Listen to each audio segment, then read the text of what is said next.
Nobody in the entire world can put in a profile who they are. We can't. What are you going to write? First of all, the best about yourself. And even if you write it, you like or don't like the other person by meeting, but getting to know each other, right? If he has a sense of humor, if he's generous, if he's well groomed, if he lives whatever. This is why it is important to share values, not interests, not beauty. Welcome to the Asian Dating Podcast. Today I have Sara Malamud. She turned a small Israeli Jewish matchmaking service into a global success story. 22 years later, she has one of the largest Jewish databases in the world. Her personalized method turned World of Singles into a leader in the field of Jewish matchmaking. Welcome to the show, Sara. How are you? I'm but fine. Thank you for having me here. It's an honor, really, because I heard so many good things about you. So it's an honor. Would you believe it that you and I have been doing business for well over 10 years, I think. I've been in the business for about 14 years, and I've known you for 10 years, I think, and I've never met you in person. So, yeah. It's amazing. Yeah, but for example, I have clients that I never met in person, and we continue talking. And it's also amazing. But when it comes to other matchmakers, we help each other so much. And we are like a family, but we haven't met personally. I know. I know you're all the way in Argentina right now, right? And you have a business with helping Jewish singles all across the world. Now, tell me, what is your specialty? Like, what age range? Like, who should find you, and who you love to work with? When it comes to bringing Jewish singles together, I would love to make it happen at any age. But what happens is that, let's say, a 22-year-old guy approaches me because he wants me to help him. I wouldn't take him as a client because young girls don't want such a young boy, right? Besides, in the secular world, it doesn't happen so much. When I am approached by a 20, 22, 24-year-old man, it's because they are observant, religious, and I don't work with religious people, only with seculars. Okay. So your ideal client should be a little bit older. Like, my ideal client for a man is at least 35 years old. Would you say that's about the age range you're comfortable working with? No, I can have younger, and I have been very successful with younger men, like 28, 30, because, well, most of the time in these cases, the mother approaches me first because they worry that he didn't get married yet. Same way I'm approached by mothers of girls, because it is so important for the Jewish mothers that the children marry Jewish. You know how the tradition goes. And yeah, every day I get emails from mothers worried, right? Oh, she's 22 and she still didn't get married. And I mean, 22 is so young anyhow. So yeah, I have guys who are 26, 20, from 26. It depends on how mature they are, if they are already graduated or successful in any business they do. It depends a lot. So a mother would contact you if her daughter is 22 and not married yet. So in her mind, she should already be married at age 22. Yeah, I spoke to her yesterday, to one of them, funny enough. I spoke to the girl a few months ago, and then I received an email from the mother who said, you spoke to my daughter a few months ago. So maybe she was 21 when I spoke to her. I don't know. Can we talk? And we set up a time to talk, which was yesterday. And they are not even religious, because it's okay when the family is religious. It is very important that they marry very young, because they are supposed to have lots of kids. And because no sex before getting married, and no touching, no kissing, so they worry. But I don't work with religious people. So I was really surprised, and she's very attractive.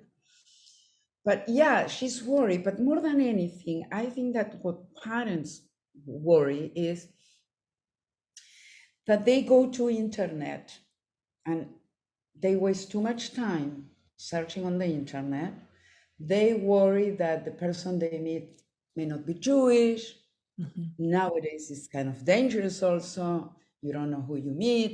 So they need help. But it's the mother who wants to hear what I could do for her daughter. Mhm. When you work with moms, do you still communicate with the mom regarding the match for the daughter, or you just communicate with the daughter who's the client? I communicate all the time with the daughter. I have a few cases actually.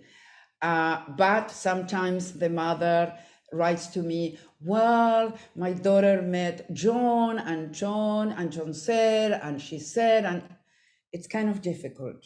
It is really, because they are kind of controlling Mhm. in a way. But when I when I was in Israel, when I started with this many years ago, when we didn't have the internet, but not emails, let alone Zoom, etc. A mother came to me because she wanted her son, who was 30 something, a prominent dentist. She wanted to find a wife for him. He didn't even know. I would talk to her because again we didn't have a way of sending profiles, etc. So on the phone, Rivka, I have this woman for your son. What does she do? Exactly. She's an ophthalmologist. No, Wait, what does she no. do? The mother would say no because she didn't like the profession the girl had. Oh, okay. It's Okay. fascinating.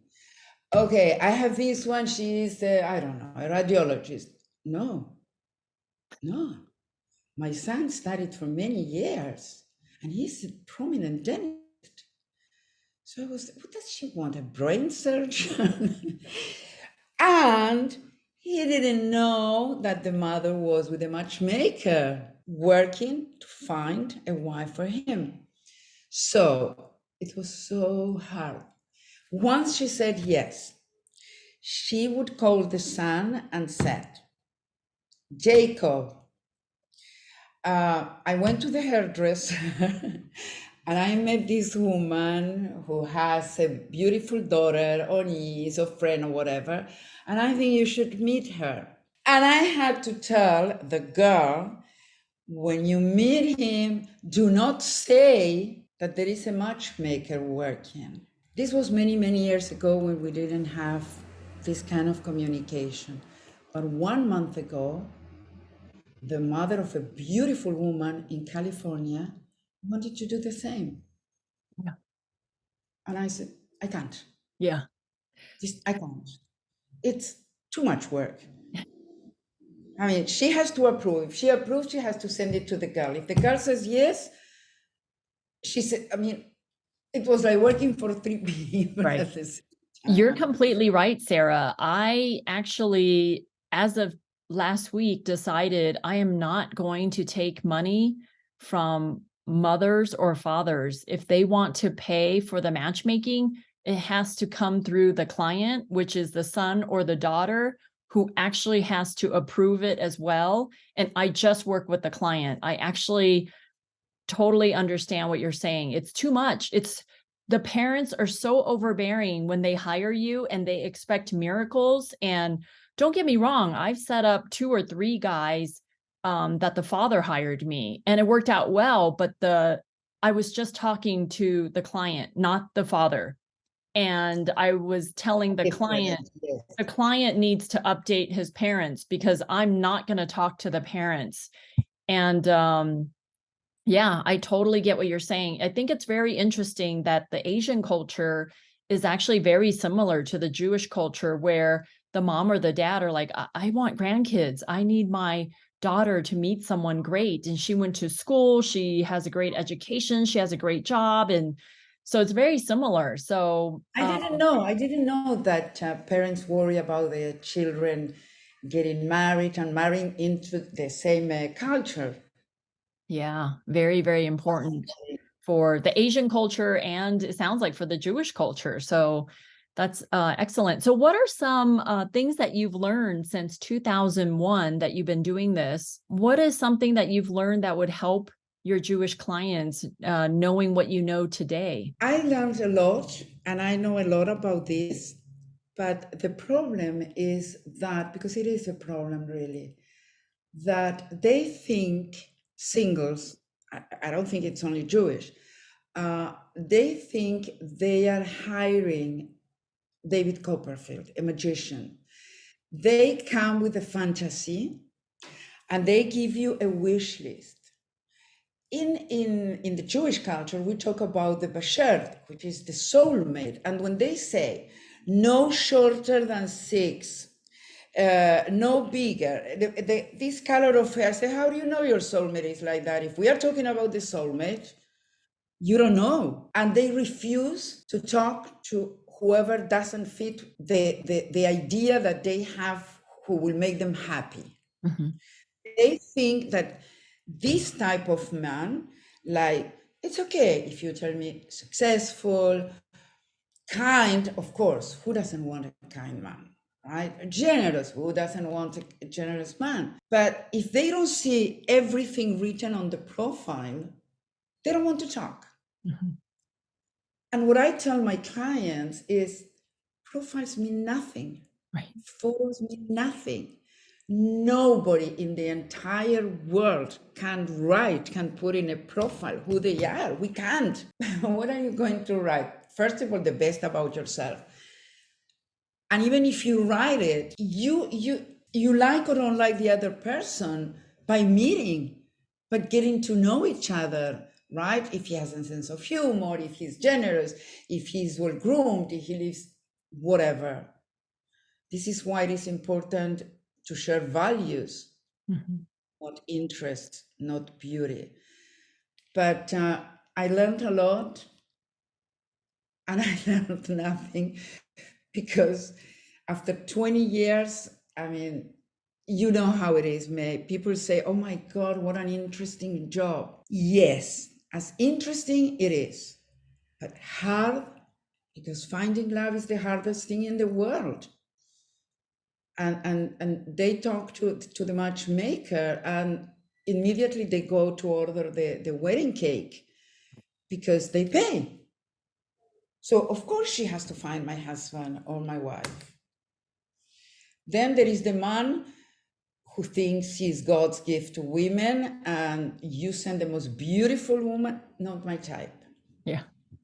Not my type. I will send you some of my ex-girlfriends to see the kind of woman that I like. Yeah. You're right. It's when they pay you $1 or $1,000 or $10,000 or $20,000, they expect a lot. And what I like to tell clients is that I am another resource for you. And it sounds like everything you've been doing hasn't been working. So are you open to trying something new? Are you open to meeting somebody that maybe just meets 80% of your criteria, not 100%?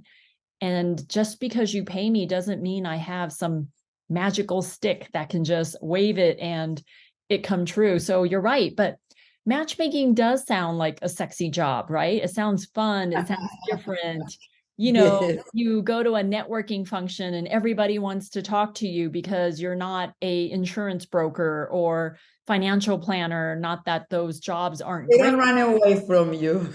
Or a real estate agent, right? Like there's so many of that type of people in the networking field. But yes, matchmaking is fun and sexy. And when you put a match together and they work out, like, gosh, what that's, your calling. However, there is a lot of very, very tough clients that we get, right? I've been doing this almost 14 years. And some of them are really tough. I would say 10% of the people that sign up with me say they're open. And then as we work together, they end up being not open and so strict. And I'm like, oh my goodness, I wouldn't have signed you up if you would have told me that criteria sooner. It's like if they come for a job, everything is okay. Yeah, yeah, sign me up. Yeah, I'm going to talk to whoever you say. I am going to meet who, and then, not my type. He's too Yeah. short. Do you Like, yes, go ahead. do you Sorry. work with Jewish clients that want to date outside of the Jewish faith or not really? No, Okay. no. Because if they come to me, it's because they only want Jewish. But there are many matchmakers, maybe yourself, who take Jewish clients because it's the same to them. I Yeah. mean, Jewish or not Jewish, but if it is Jewish, much better. And this is why we can help each other among all the matchmakers in the network so much, because some of my colleagues are not Jewish themselves, don't work only with Jewish people. So when they need help, because it's like exchanging people. It's kind of funny if you see it that way. But hey, I have this guy, he's 6 foot tall and he's attractive and successful. Do you have a girl? So yeah, I have this girl. It's beautiful, it's fascinating. And when between two matchmakers we make a match, it's so rewarding. I Yeah. mean, yeah, it's hard work, but the reward is fantastic. To make two people fall in love, it's like fantastic. So, in your opinion and your experience, why do you think that Jewish men and women want to marry a Jewish man or woman? It's more than my opinion. It's the only way to continue with our Mhm. tradition, with our ethnicity. If a Jewish woman marries a Jewish man, a non-Jewish man, it's not a problem because the children will be Jewish Right. because 'Cause the mother is Mhm. Jewish. Whereas and this is why mothers of boys worry so much, because if the Jewish man marries a non-Jew, her grandchildren are not going to be Jewish. Right. Right. So I believe that because of this what it is happening now in Israel, this will make them more. I only want to marry Jewish, Mhm. and I it's interesting because I don't know. It's the tradition. It's the food. It's like I always say, it's like family, Mhm. and it is. Um, because we all come from the same places. We all had somebody in the Holocaust, and it's something that comes through the blood. Mhm. I do sometimes get men that marry Jewish the first marriage, have kids, raise lovely Jewish kids, have a lovely Jewish wife. And then now the second time around, they're like, I want to marry someone Asian. So I do get some Jewish men who come to me that decide to not marry Jewish again. So that's always very interesting to me because, like I said, the Asian culture and the Jewish culture, they value the same thing: education, family, all that stuff, being ambitious, making good money, having a good home, providing for your wife and your kids. So a lot of that is very similar. So I can see how a lot of the Asian women that I work with, many of them want to date a Jewish guy if they're going to go the Caucasian route. What are your thoughts on that? Yes, and also because not only the tradition, but because Jewish husbands are supposed to be the best husbands. That's what they think. Yeah. And yeah, I am approached by many girls who want to marry a Jewish man, but the problem is that I cannot tell a Jewish client, I have a girl, she's not Right. Jewish. I mean, why did I hire you? He would True. say. Right. So Yeah. Yeah. So what do you think is going to happen with your business down the road? Like, where do you see yourself with the future of your company? Any new changes or anything like that? Or no, nothing. I can be a matchmaker for a long time. I love what I am doing. It's like a mission that I have to bring Jewish singles together.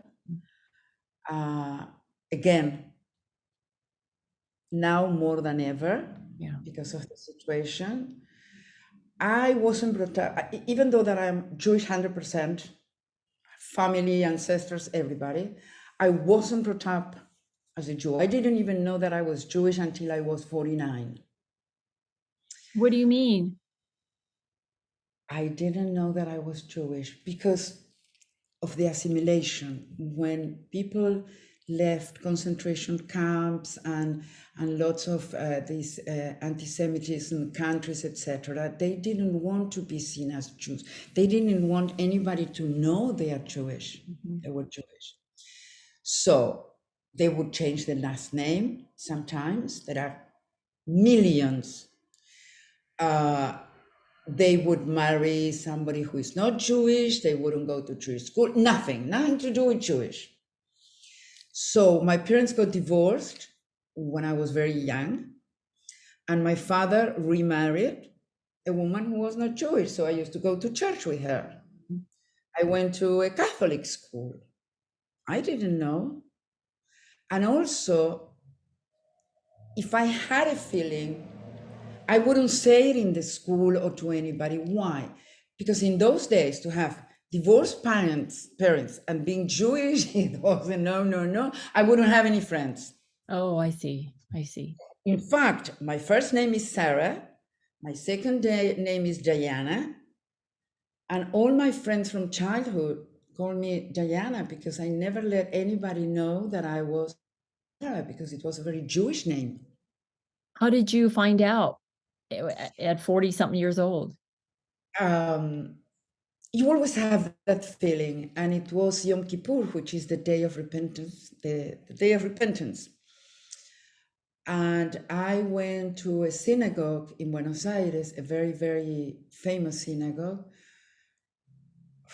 which was packed with people because that day is the most important day for the Jewish people. And I started crying in a way that I couldn't explain. I mean, tears were coming not only from my eyes, from my body, and I couldn't stop crying because I felt, this is my people. I belong in here. And okay, I was Jewish. And immediately I made Aliyah. I went to live in Israel. As Wow. soon as I knew it. Yeah. Yeah. That's incredible. That's incredible. So, with your matchmaking company and helping Jewish singles find each other, do you have a success story that maybe didn't start off as a success story and, there's just a shocking ending to it? Like, can you share a couple success stories with us? Well, most of the success stories are not with easy people. People who say no to this one, no to the other one. Only a few days ago, or a few months ago, I had a marriage with a client of mine and a client of a colleague who has Jewish Spies for Relationships, Sarah. She didn't even tell me she was getting married. Why not? I don't know if she was embarrassed because I don't like this one and I don't like this one. And when I introduced her, this client of my colleague, they got married, and by chance, Sarah, my colleague, said, "Do you know that Liara and so are getting married?" So she was very difficult. It is a success story because she didn't like anybody, too tall, too short, too much hair, not hair enough. I like guns, he doesn't like guns, whatever. Some strange stories more than anything. It's like when I was in Israel, I had a client from the United Kingdom, and whatever she was, he wanted her to be skinny. So I sent all the skinny ones, but again, skinny is not enough because once you send the skinny, but I also want her to be this way, that way, that way.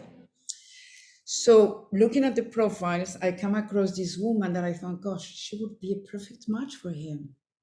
Simon, she would be a perfect match for him. Yeah, but she's a little big. No, I better don't. A month after, he calls me and he says, Sarah, I'm getting married. Wow, Mazel Tov, how good, with a client of yours. And I said, which one? Because Remember, you told me that you didn't want to send me the profile for me because you thought she was not skinny. I met her at a party. So this is what happens when they hire a matchmaker. They think this is what I want, a model type, this tall, this short, skinny, no skinny. Sometimes they come in sizes. They say size 2, size 4, you know how it is.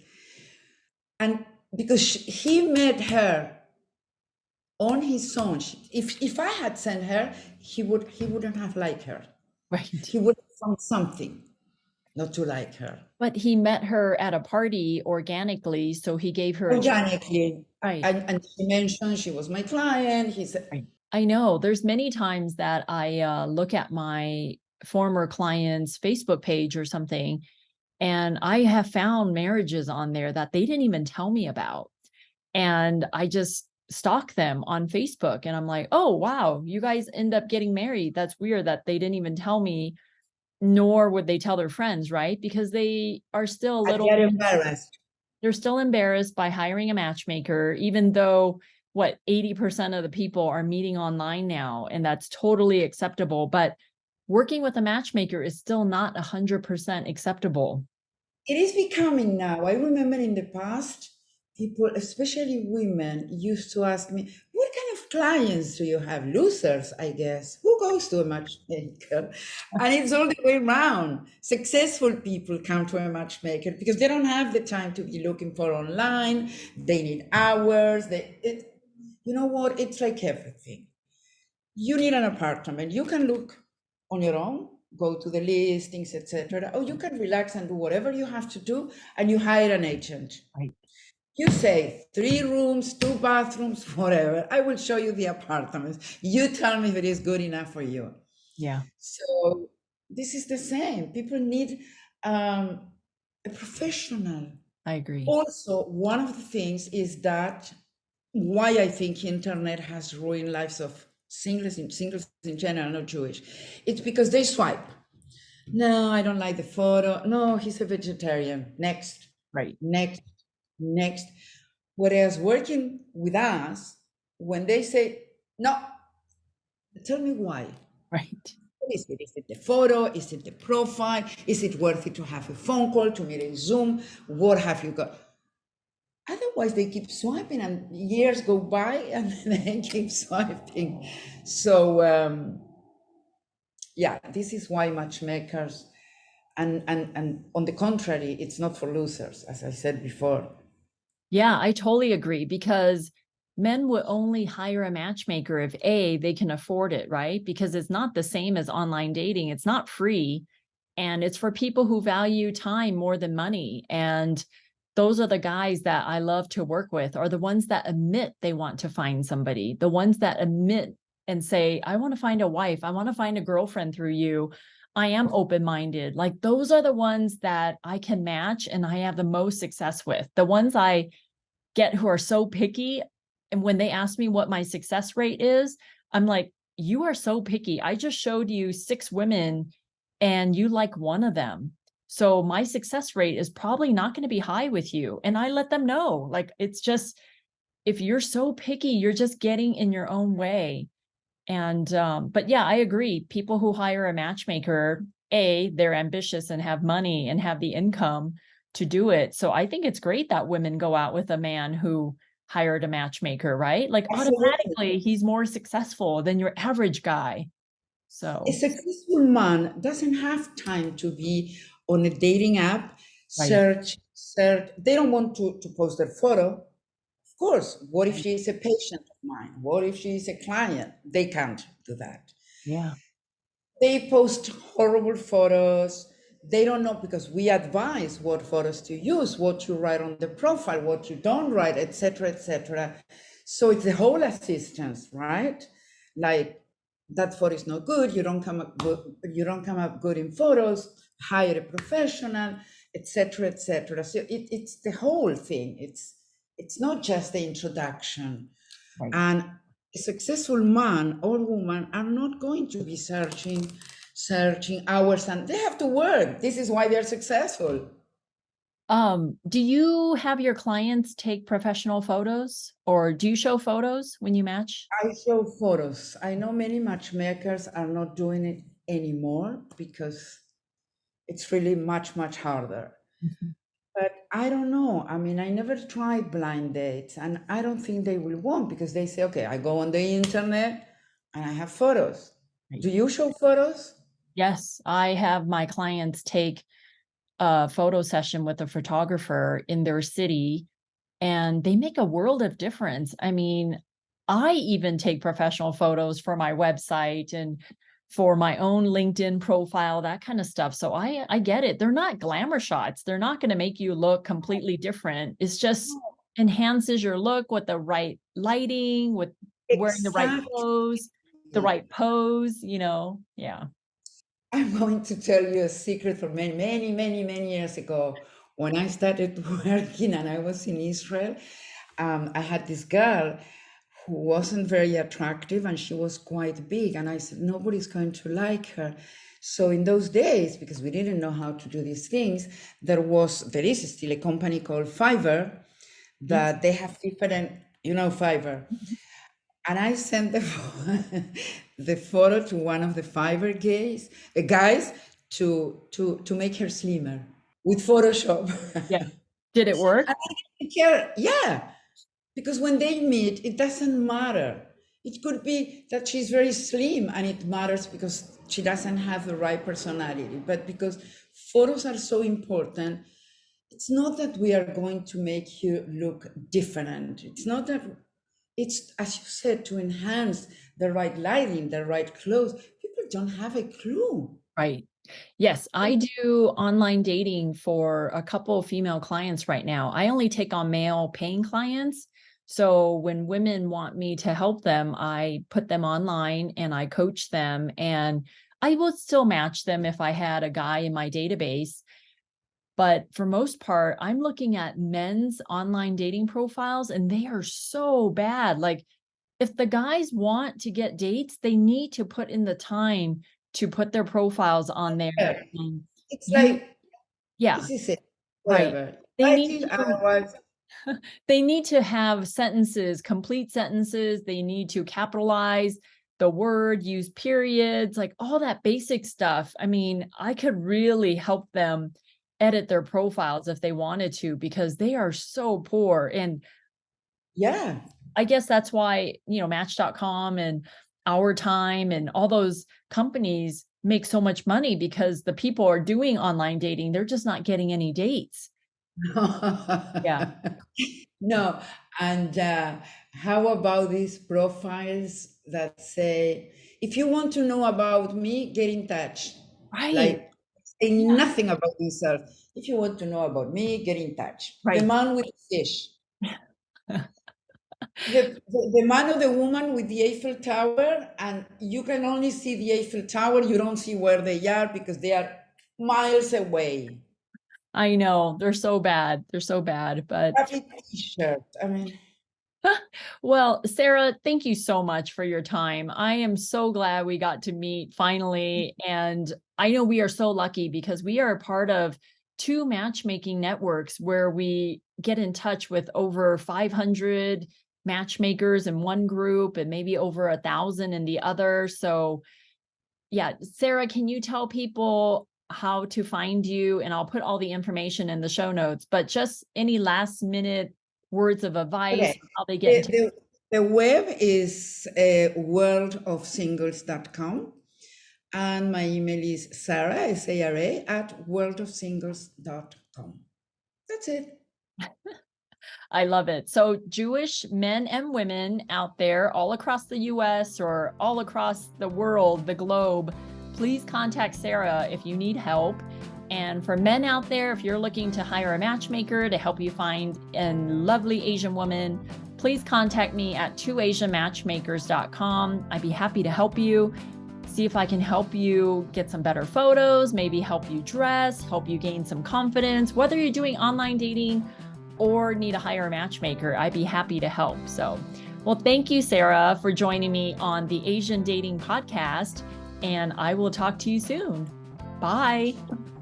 Bye. Thank you.